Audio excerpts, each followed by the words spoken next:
Après avoir échoué à garder à ses côtés sa désormais ex-épouse, la princesse La Selma notamment, le roi du Maroc Mohamed VI pourrait essuyer un autre grand échec à Rabat, s'agissant de l'édile de la capitale Asma Rahlalo. De quoi s'agit-il? C'est visiblement un patch municipal qui se prépare à Rabat, non loin du palais royal de Mohamed VI. Des machistes qui, depuis l'élection de Asma Rahlalo en tant que maire de Rabat, s'agitent des hommes qui visiblement se gênent d'être dirigés par une femme, alors qu'elle semble bien mériter ce poste pour lequel elle a été élue. Depuis l'élection de cette femme à ce poste, une première, les machos rasent les murs et tentent le tout pour éjecter la présidente de Rabat. Si ce patch parvient à aboutir, la complicité du roi Mohamed VI ne saurait en aucun cas être écartée. Ce sera en effet avec son onction, car le Maroc, malgré les apparences de démocratie, est une monarchie avec un souverain qui a un droit de regard sur tout ce qui se passe au royaume. Qu'est-ce qui a changé entre-temps, après l'acclamation de l'élection d'Asma Rahlalou? Une question qui mérite d'être posée.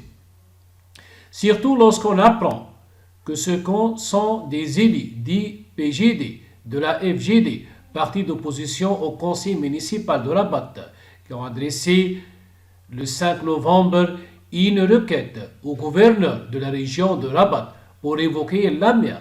Il est reproché à Asma Rahlalou d'avoir fait appel à son mari comme avocat de la commune dans un dossier devant la justice. Il se trouverait que la mère aurait sollicité son mari pour assurer la défense de la commune de Rabat dans un dossier opposant l'institution à Farouk Mahdawi, un élu de la FGD. Ce dernier conteste son éviction de la présidence de la commission des affaires culturelles, sportives et sociales devant le tribunal administratif de la ville.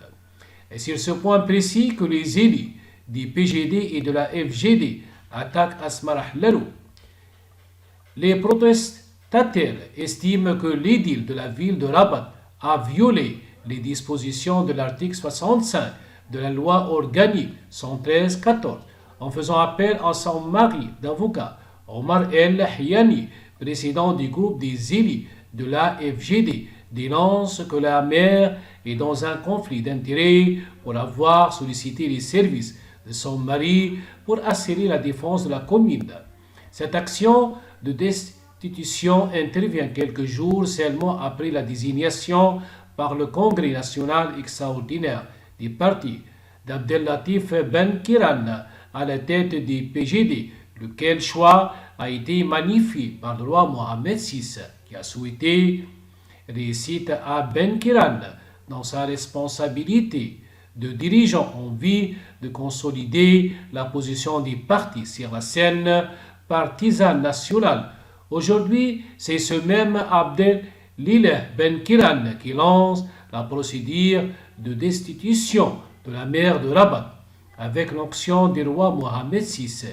Rien n'est moins sûr.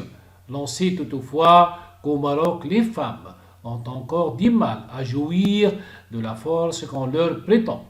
Seulement si ce coup de force aboutit, ce sera un second échec qu'essuiera le roi à garder une autre première dame dans Rabat après le départ de la Selma.